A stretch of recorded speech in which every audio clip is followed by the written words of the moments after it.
Welcome, everyone, to the 30-minute Midas Touch from beautiful Dyersburg, Tennessee at the Herb Welsh WrestlePlex. Now, here is pound for pound and inch for inch, the best of the best in professional wrestling today. A wrestling genius worth his weight in gold. The Golden Boy, Greg Anthony. Welcome, one and all, to this week's episode of the 30-minute Midas Touch. I am your host, the Golden Boy, Greg Anthony, and with me, as always, the magnificent one, Mark Tipton. No. When you use that terminology, now visions of Don Morocco come to mind, and I certainly, I'm not sure I measure up to that kind of standard, but I do appreciate the introduction as always.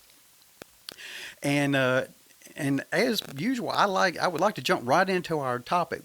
On the 30-minute Midas Touch podcast, I want to get right to it because today I have a subject that has interested me for a long time that's from my perspective, very ill-defined. The subject is booking. Now, booking is a term that, as I've been around professional wrestling and watched it for many years, I've heard it applied in a great many instances. I've heard it directed at booking an individual talent. I've heard it booking an individual card as far as the order of the matches and things of that nature.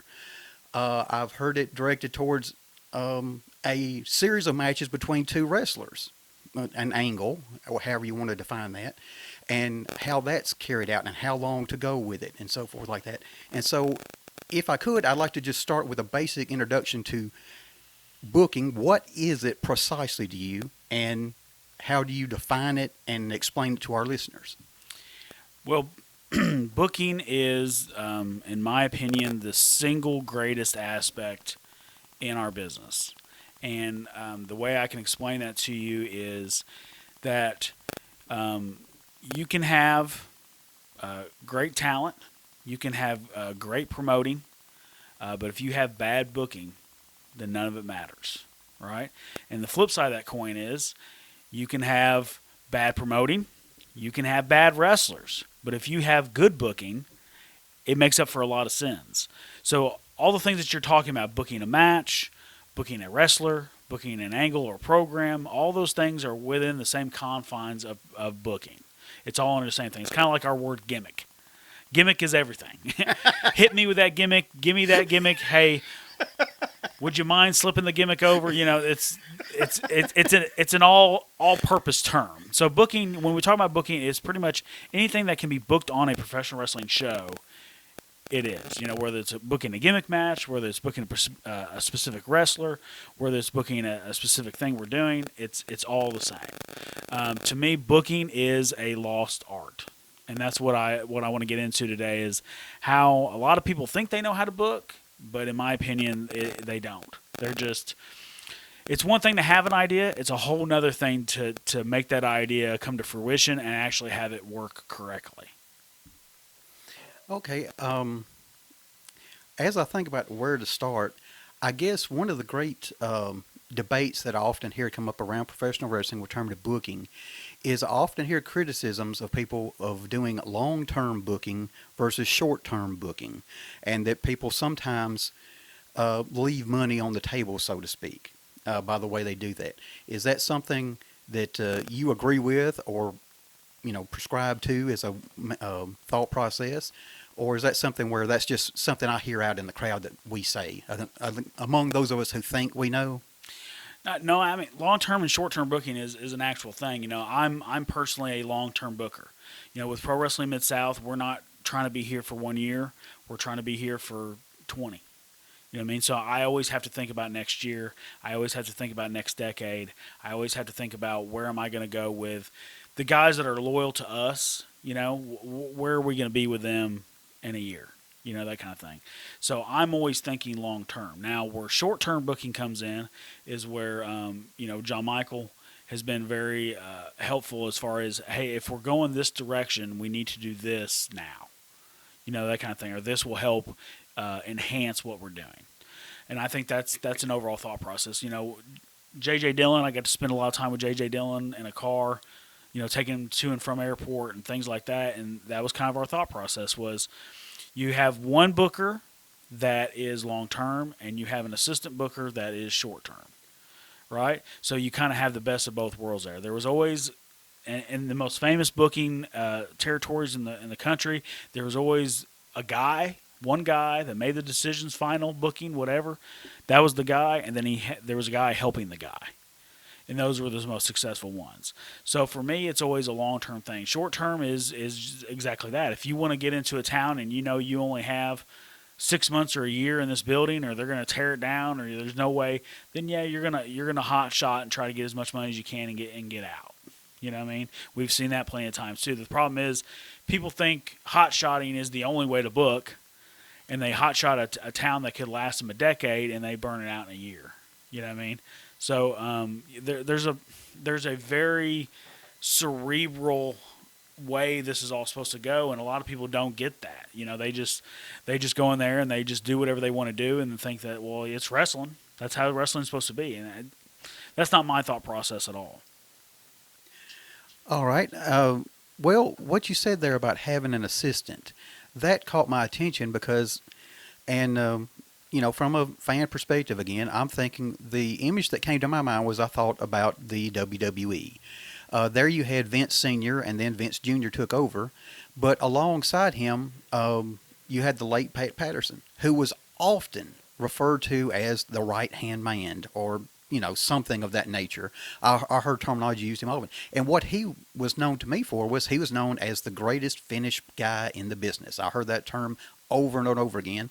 And his importance to the company and the sport in general is undeniable. And so I would say now he would be looking at maybe this is the correct term to say, booking a match, because if he's known as a finish guy, whereas the McMahon, senior or junior as the case may be, might be saying how long I want this guy to carry a title, where I want to be for next WrestleMania, where do I want this guy to be there. He's thinking, well, at this event, how do I get the best reaction from the crowd and satisfy the audience to the best I can, which would be Pat Patterson's area. Is that a good analogy? Yeah, absolutely. Like, when you're talking about booking a match, obviously the whole match is important, but the finish is the most important part of it. And I'll give you an example. Imagine, Ryback, for instance. I know Ryback is a very controversial person sometimes, but let's take his initial run as Ryback, where he was just plowing through guys, right? Now imagine you see this guy, 6'4", 285 pounds, this monster, just running through people, right? And that first match, you see him, he comes out, and you're like, oh my, wow, this guy passes the eye test, as they say. Like wow, here he is, right? He goes through the match, he's decimating guys, and all of a sudden, he schoolboys the guy, 1, 2, 3. You know what I mean? Doesn't make sense, does it? It doesn't feel right in that instance, right? So when you come up with finishes and finishers and things like that, it all has to play into who the guy is and what we're trying to accomplish. You understand? So Pat Patterson was the master of that. Like, if we're telling this story and we're trying to get here, we're trying to get there, then what do we do right here? And he knew what to do, right? Of course, one of the stories I always heard was, Bubba Ray Dudley and I think Jericho and Christian, sat down one time and they said that they were going to come up with the perfect tag team match. They wanted to stump Pat. They wanted to be able to hear the match and go, yeah, that's perfect, right? So they sit there and apparently for hours they sat and put together this classic of a tag team match. And they go take it to Pat, and sure enough, Pat picked it apart point by point. And he was right on all of it, they said. He said that's when they said he's the master. You know what I mean? So, yeah, booking obviously is, when it comes to matches, it's all about the finish, and it's all about who and what is all involved in it. And when you can take all those elements and come up with the perfect scenario at the end, the crescendo, mind you, that's where the key is. All right. One of the other things I would like to discuss is we talked about if you're looking at booking an individual talent, you mentioned how you would sometimes look at them and say, where do I want to be with this guy in a year? That stood out to me because I thought that is very long-term thinking and something that doesn't always happen in the world of professional wrestling. And I'm thinking, how do you decide do you risk overexposing a guy if you have him on, say, have him on every week? Do you run the risk of maybe, and I'm thinking more, if you, let's say WWE puts a talent in the main event match of Raw every week, do you run the risk of the audience saying, hey, I've seen too much of him, and maybe, kind of losing the attraction, versus maybe bringing someone in and out? Does that, as you're thinking about booking someone where he is a year, do you think about things like that, about overexposure versus keeping him hot, so to speak? Yeah, and the thing is, people like to ignore wrestling history for some reason. And for me, if you look at wrestling history, most things and most runs have a 3-year shelf. You understand? If you look at the NWO, 3 years. If you look at Stone Cold Steve Austin, 3 years. You look at different scenarios, Horseman, 3 years. You know what I mean? It's not an exact science, but at the same time, there's a lot of evidence to show you that, hey, 3 years is a good benchmark to get out of certain things, right? So, and of course, nowadays we're looking at the internet, and you hear guys all the time, well, when so-and-so was on NXT, they were great. But as soon as they get to the main roster, they don't know what to do with them, and they do this. Not necessarily the case. Yes, the main roster is screwing the pooch on a lot of occasions, but it really comes down to the timing of all it. If you take a certain talent, and like I said, they have a 3-year shelf life, and you spend 2 years in NXT, then that year that they go to the main roster is actually them on their way down or out. It's just the nature of the business. Unless that guy reinvents himself or we do something drastic to give him some kind of new life. That's what I'm saying. Like, WWE hoards talent because, like we talked about before, they're not necessarily doing wrestling nowadays. They're doing television content. They're trying to produce as much television content as they can. They don't really care about somebody's run or, how well they're over, or even if they get over in some cases. But guys like Dolph Ziggler, guys like Sheamus, guys like Big Show, guys like these guys, I love them as talents, but yeah, overexpose is a very good word for them. That flip-flopping them all the time, heel baby and stuff like that, it's just like they don't know what to do with them. And what happens is, like you said, they get overexposed and they wear out their welcome. Now, in the territory days, a guy wear out his welcome. You give him his notice, and he'd go to the next territory. And then he'd have a fresh start, wherever it was. The guys that were able to last longer than 3 years in territories were hands down the top guys. The Jerry Lawlers and the Bill Dundees and things like that. When they were able to have that kind of longevity in one territory, it was a very special thing. Didn't mean anyone was bad wrestlers. You understand? Just because, Austin Idol popped in and out didn't mean he was less of a draw or less talented. It just meant that it was time for him to go to Georgia. You know what I mean? So, yeah, I think overexposed is a very good word to describe that. All right. As you mentioned, I want to, maybe this is a little side tangent. We talked about an instance of someone coming from NXT to WWE. And I'd like to kind of cite an example and see if I'm following what you're describing. The one who comes to mind for me is going to be Finn Balor. Finn Balor came to NXT with a reasonable amount of interest from his time in Japan as the Prince and known all that. So I had known the name. I had not seen a great many of his matches, but I even here with my limited exposure to New Japan at that time, I had heard the name, Prince Devitt as it was. And then he came in, and when he came to NXT, and immediately he got my attention, I became a huge Balor fan. And then I will admit, now, the injury at the beginning, when he came to WWE, let me say that, he came there, I was less than thrilled with his time there. Injury did play into that, but would he be an example? And he's gone back to NXT, and I see some resurgence to a degree. And would he be an example of that kind of situation that you're describing? Yeah, and this is the difference in wrestling now and wrestling then. Like, to me, like, as athletic as he is and as much amazing stuff as he does, he just doesn't have the skill set to be a long-term guy. You understand? Like, when the bell rings, he's the same guy no matter whether he's the Demon or Prince, or Finn Balor. You understand? Like, I think they completely mismanaged the Demon thing altogether. You understand? Like, they used it as a parlor trick, to have a cool entrance on NXT instead of let's put this babyface in this horrific situation where this heel has just demolished him at every turn, and he has no choice but to turn to the demon. You understand? And it kind of like a split personality kind of thing. And then he comes out as the demon, and he has to wrestle differently and do things differently than he did as Finn Balor, but that's not the case. The bell rings, ding, ding, ding. Guess what? It's Finn Balor and some freaking makeup. That's all it was, right? So same thing, then he gets injured and he's on the shelf, and then he comes back to NXT, and he turned heel when he came to NXT, which was eye opening and whatever. But then the next program he did, he was babyface, and the next program was heel, and the next program was baby, and that goes back to their theory of we don't have heels and babies anymore. We have brands. If you like the Finn Balor brand, then you'll like no matter what he's doing. I don't agree with that at all. Obviously, I believe that there should be good versus evil. All right. I will say, just as you're talking about a different persona, my personal affection for Mick Foley comes to mind, because I remember that was the way he would use Cactus Jack. He would be, Mrs. Foley's baby boy or Mankind or whatever it would be. But when the situation got tough, say he and Triple H had a series of matches that was going to end in a street fight, a last man standing. I believe his last man standing was one match they had that stood out in my mind. I believe that was it. Then he would all of a sudden come out as Cactus Jack, and the reaction and that it would get would be different. Now, even though it's the same person walking down the ramp, and I thought that was an interesting thing, and I appreciate you indulging me on that tangent.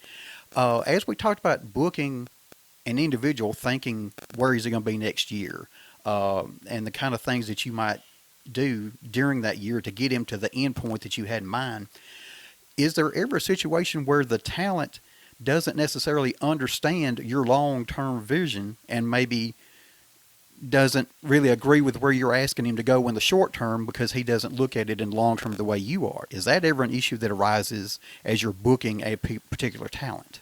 Yeah, it's just like anything else. And that's one other thing is people don't understand that true wrestling booking is very organic. When I say I know where I want to be in a year, that's because I believe that this talent has the ability and the skill set to get us to that year, right? And sometimes we make mistakes with that. Like we had a young kid, he was a good little baby face. He did a lot of good work for us. I went down with the heart surgery. I was out of the ring for 4 months, and we chose him as the next logical babyface to step up in my place. Didn't work. 100% didn't work. And it was just because his style and his mentality, and we tried to put him in the best situations possible, but he just didn't have the skill set to be that person. He was a great middle of the road, hey, the young girls like him, he does some pretty cool stuff, babyface. But he wasn't ready to be the main event, hey, people are going to want to see him kick this heel's ass, kind of babyface. So we live and we learn. There was a situation too where we were in Ripley where we had a young guy that was big and he was tough and he was rough, and but we put it wasn't my decision, but I was part of the process. We put the title on him, and then all of a sudden we're having to carry him through these main event situations, and he just wasn't ready. You know what I mean? So we told him that. We were very honest with him. Hey, listen, this is our fault. You just weren't ready for this spot. We took the title off him, did whatever with him for a year, let him season some more, put the title back on him a year, and then he was ready then and had a really good run. So it's a very organic thing, and that's what people don't understand. Like they just come up with ideas like, well, I want you to be Stone Cold Steve Austin. I want you to go out there and do this, this, and this, and it'll get over because Stone Cold Steve Austin got it over, right? Not the way it works at all. You know what I mean? Even me as the Golden Boy Greg Anthony, Mr. Dyersburg, hometown hero, NWA National Heavyweight Champion, I've tried to do some things here and there that were very Stone Cold Steve Austin-like just to test the waters, and it does not get the same reaction that I want. So I always back up and go back to being a very white meat kind of, white meat, but a very veteran-like babyface, because that's what works for me personally. And that's what people don't understand. They just come up with ideas and think, oh, this has to work because it's wrestling. all the decisions are arbitrary, remember? Because that's what WWE's been telling us for the last 30 years. This is all fake and phony and stuff like that. It doesn't work like that. Different places react to different people. You have to know your crowd, know your talent, know every little aspect of your business and that particular wrestling business to know how to book it. All right. As we go down that road a little bit more, this reminded me, a few moments ago you mentioned how having a booking can overcome poor promoting or something like that. And I guess what I was thinking of is, let's say in terms of a movie, you may have a poorly written script, but maybe you have an excellent director or an excellent actor who kind of makes up for that. And I'm curious, you mentioned how some things didn't turn out the way you thought, and so you tried this and that didn't work. I wonder how much do you stick with the long term, because you mentioned that you listen to the audience. Does there ever a conflict between the long-term vision you had versus what you're hearing from the audience in changing where maybe that long-term plan doesn't go where you intended? Yeah, absolutely. And it happens sometimes, but once again, that goes to how good are you at booking? You understand? Like, I feel like I'm very good at what I do. So luckily, the long-term plans I've come up with, they've come to fruition most of the time. Now, this year, obviously, COVID completely knocked us out of the water. So a lot of my long-term stuff for this year got thrown by the wayside. But so we had to revamp and redo this and kind of call an audible.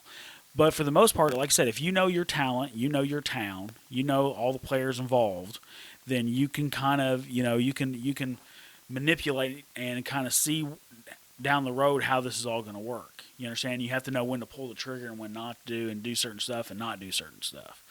So that's a huge thing. Obviously, with booking, it's looking at people's strengths and weaknesses. You know what I mean? You book people to their strengths and hide their weaknesses. WWE seems to feel that, because they're a television company and you're a wrestler, then you should be able to cut a promo. Okay, that's a fair assessment, but in my opinion, if you can't cut a promo, then there's no reason I'm going to give you a microphone. You understand? That's the way it was back in the day, right? Like, how many people could we actually sit here and say, you know what, I've never heard him cut a promo? Because he never got to talk. Probably why? Because he couldn't talk. And that's okay, but he was a good in-ring talent. I think we need to get back to more of that, For us, we don't do a lot of promos, but the promos that we do are done by those that can cut them. You know what I mean? That's a huge thing for me as far as, like I said, booking to their strengths and hiding their weaknesses. I'm not going to flip someone heel, and tell them, hey, go lead this babyface through this, 30-minute match when they're not ready to be heel or have a 30-minute match. You understand? So it's a give and take. All right. Well, this will be a quick comment, but you've mentioned a couple of hot button issues for me, and one of them that you mentioned how they, in WWE, we'll use them as an example, they will want everyone to cut a promo, and I really felt that this is where the loss of managers went away. Bobby Heenan was an ideal example. He had a number of people that he managed, and I think there were a number of them who would never be able to cut a promo successfully, at least, not saying that I could, and all that criticism goes to that. But, he had Haku and several, he managed, there are several that came to mind, guys who weren't known, and I think he managed the Barbarian for a while. Hercules. Usually strong men, powerful monster men. That kind of thing came to mind. Guys who you wouldn't expect to be great on the mic, but they could deliver in the ring. And it's something that they've gotten away from. And it's one of the things, I think Paul Heyman with Brock Lesnar would be the perfect example of that. But before we get to I know we're moving on in the time of the show, but I would like to discuss a little bit, if I could, booking an individual card.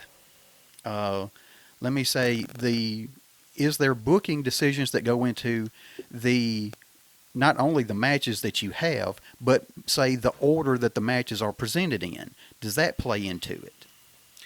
Yeah, absolutely. Like, let me see how I can word this correct. Like, one of my biggest jobs as a wrestling booker and promoter is to say no. It's not that I want to say no.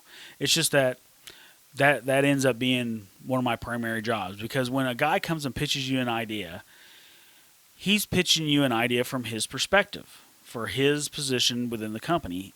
Me as a booker, I have to look at the whole company as a whole. I have to look at the whole card. I have to look at everyone, through a very wide lens as we're talking about, right? So, there's, when we're booking a card, there's even stuff like how many matches we have. You understand? Like, I'm a very stingent 5-match guy. And that's because when you're booking long term, like I do, let's do a little bit of math here, ladies and gentlemen. If you have your roster and you look at your roster and you have, because we want to use round numbers for this so we don't confuse anybody, you take your roster and you can possibly have 100 matches out of your current roster, right? If I do 5 matches a week, that's 20 weeks worth of unique matches, right? If I do 7, that's only 14. So I just saved myself 6 weeks. You understand? So, and I think a lot of people just take that for granted. Oh, we'll have 7, 8 matches. Well, you've been to some of these shows around here, Mark Tipton, where they have 13, 14 matches. They go to 1 a.m., things like that. So all these things play into it. We have 5 matches. We go 2 hours, 3 hours if it's a bigger event. You understand? But we mostly try to stick to something that is digestible for the average fan. We never want people to say, oh, what are we still doing here? We want people to leave and go, man, I can't wait for the next one. So yeah, we look at things as a whole. I look at match placement is important. Intermissions, where the intermissions lie. Who is the main event? Who's before intermission? You don't want to put two tag matches next to each other. Just little things like that. If this finish is using a chair, then you don't want to use the one that's using a chain next to it. There's all kinds of variables that go on with a lot of this. So yeah, booking has its own set of, like we talk about rules, but rules, there's always exceptions to the rules, but it doesn't change the rule. All right. As an example on this, I'd like to sort just me as a viewer. There was a period of time in the WWE where I noticed that a consistent theme at the beginning of each pay-per-view was a match that would feature it was always the Hardy Boys with someone in a tag match that would open a pay-per-view. They went through a stretch of time we're doing that. And as I thought about it, I thought, well, there must be something that they see in those guys that say, hey, these are great guys to have at the top of the match. When the beginning music ends, what's the first thing we want to roll out there? And they would roll out, Matt and Jeff. It always worked. And do you think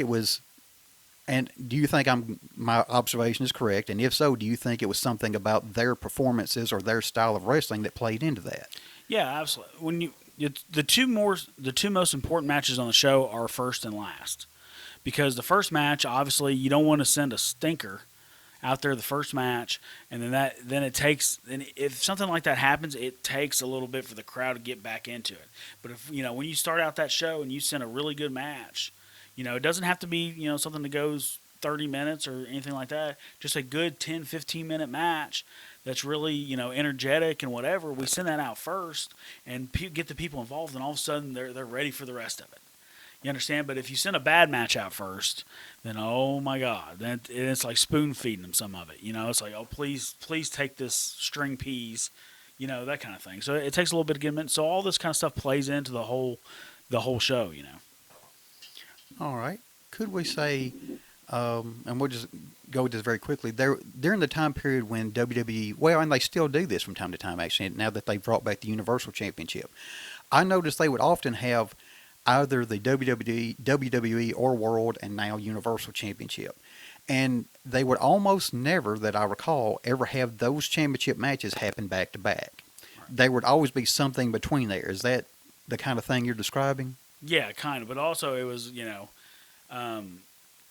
because it's almost like you remember what happened last, right? So you didn't want necessarily those two title matches to be competing with each other in the night. So it was more like they'd always the poor ladies during that time period. They would put the ladies in between as a buffer, and it was just murder, right? That was the bathroom break.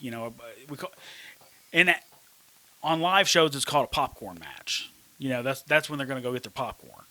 You know what I mean? So they would put the poor ladies out there first, and that would be kind of the buffer in between the two big main events, and it was always kind of odd. But I mean, that's the way they did it, because they didn't want those two title matches, directly back to one another. All right, I understand. I guess if we could, well, I kind of want to say very quickly, you mentioned the NWO. Are they the kind of thing where you thought that maybe they went too long and didn't? Because, all right, very quickly, I'm going to quick opinion. I felt that they were in effect the heels in a situation. WCW would have been viewed as a babyface, and WCW never got to come back and really defeat the NWO. And I felt that was a mistake in their long-term booking. Was that be fair on my part? Well, there was no long-term booking. That was the problem. I mean, when that thing took off, they should have had a long-term plan of where is this going to go? How do we get there? How are we going to end this? Because it's got, like you said, they should have been the heels, and it should have ended at some point, or even flip babyface, or whatever the case may be. They just should have had some kind of long-term plan. But anything with a faction, what you do is you establish the faction, the heel faction. They decimate everybody, right? And the babyfaces don't band together not because they're stupid.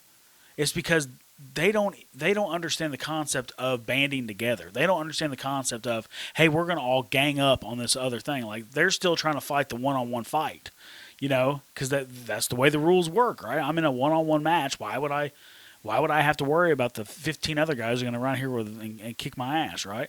So that's the babyfaces thing. And then eventually the babyfaces realize, hey, we're going to even the odds, and then that's when the program really starts, right? And then once the program starts like that, either the babyfaces get rid of the heel faction or they dismantle themselves by some other means, right? Whether there's jealousy or infighting or whatever it is. It has to be something of, like I said, no redeemable quality for someone within the group. You know what I mean? Like when Triple H and, didn't like the fact that Randy Orton became world champion instead of him. You know what I mean? That was jealousy. It always comes down to one of the seven deadly sins, right? So, and that was one of the, the start of the end of that group, of evolution. So yeah, it's all like that, and that's why, like I said, there was never any planned out for them. They just, we're going to book each week and just try to, get the best viewership we can, blah, blah, blah, this, and we'll figure it out later. I mean, they were booking stuff like as it was happening, so that was always a problem with that. All right, thank you. And I'm sure we're approaching the end of our time here. Well, as I say, we've gone over, actually. And we promised we'll never be exact. But we do appreciate everyone joining us for this discussion of booking, and if there's anything you want to finish up on the subject. Yeah, absolutely. I mean, like I said before, I've had a lot of really great feedback from everybody. Everyone really likes the podcast and what we're doing. A lot of people really love the 30-minute format. It's obviously a quick format, so people can listen to us on the way to work or in the shower or whatever they're doing during their day. 30 minutes, obviously they're like, man, you guys could talk forever. It's like, I could talk 3 hours on any wrestling subject. I think me and you both could, So for us, the 30-minute thing is so we have more content down the road. We can revisit booking. We can revisit timing is everything. We can revisit AEW and WWE and everyone else. So we can always have part twos to a lot of these episodes. And if there's anything that you'd like to hear from us, then let us know. But other than that, thank you for everyone for joining us on this episode of the 30-Minute Midas Touch. I am your host, the Golden Boy Greg Anthony. For my co-host, the magnificent one, Mark Tipton. Thank you and goodbye.